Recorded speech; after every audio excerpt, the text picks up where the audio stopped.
JobKeeper, I wanted to give you a little bit of an update since our last post. We are still waiting for the JobKeeper payment to be legislated, so we don't have answers to all your questions, but we do have some updates. If you didn't see the attachment to the recent post that we did around JobKeeper, you wouldn't have seen that there was some news from Treasury around partnerships, trusts and companies, and if they will fall under this criteria for the JobKeeper payments too. So in short, yes, but it is limited. So if you are a beneficiary, a shareholder or a partner of one of those groups, they're saying that only one partner, one beneficiary or one shareholder of that structure there will be eligible for the JobKeeper payment. So if you haven't registered and you are one of those entities or you haven't registered yet anyway, jump onto the tax office website and register your intent for JobKeeper payment. Again, you need to have experienced at least a 30% reduction of your income or expected to have that decrease of your income as well to be eligible for the JobKeeper payment, and have eligible employees, so full-time, part-time or long-term casuals. Now, we've had a couple of questions in relation to different circumstances around the JobKeeper payment too, so I'm just going to cover a couple of those to try and give you some extra answers there too.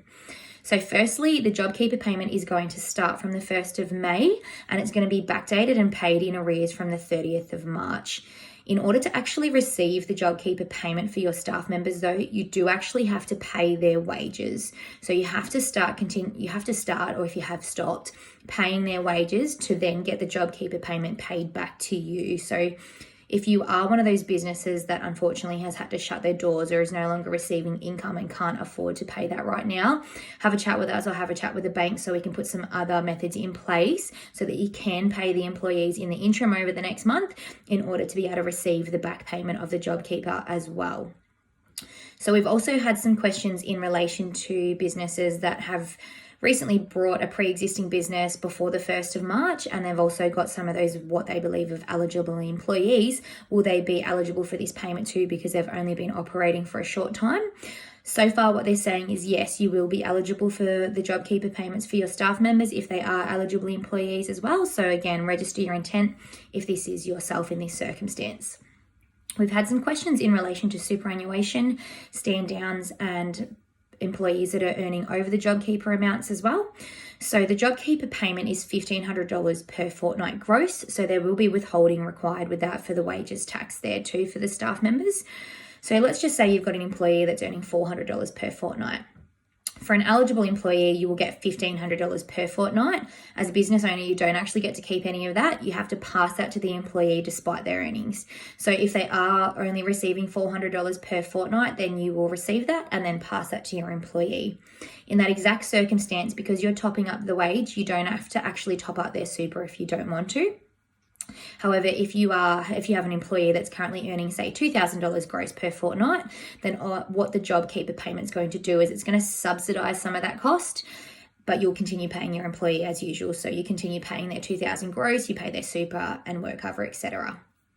In the instance of a stand down, so you've stood your employee down, again, you have to be paying your employee the $750 at least per week or $1,500 per fortnight, and the JobKeeper payment will be paid to you and then paid to the employee. But in that circumstance, there's no super that will be required to be paid on that payment there. We've also had some questions in relation to the apprenticeship 50% wage subsidy and JobKeeper. What we understand at the moment is you won't be eligible for both. So again, we can assess that as that's further legislated as well. For self-employed, there's some additional requirements. If you're a self-employed sole trader and you've registered your intent for JobKeeper, they are saying that you will need to have your 2019 tax return lodged as well. So if you haven't already organised your 2019 tax return to be lodged, make sure you book in and get that up to date as well if you are going to be claiming the JobKeeper payment.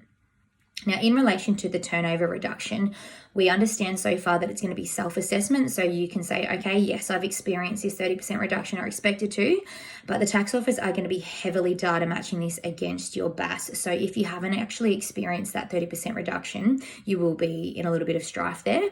So again, make sure that you are actually experiencing that turnover or expect to be experiencing that decrease of turnover as well, because we are expecting a lot of random audits based on the BAS lodgements as well to ensure that you aren't just putting a claim in and you're not actually eligible for the JobKeeper payment itself. So there will be some discretion around different circumstances with the Commissioner. So if you believe that your circumstance hasn't been covered, there will be some discretion there in eligibility for the JobKeeper payments too. So we'll keep you updated. We expect, again, hopefully by the end of the week, we have some legislation around how this is actually going to be working and we can provide you with some concrete answers. But if you have any questions, just shout out and let us know and we'll get back to you. Thanks.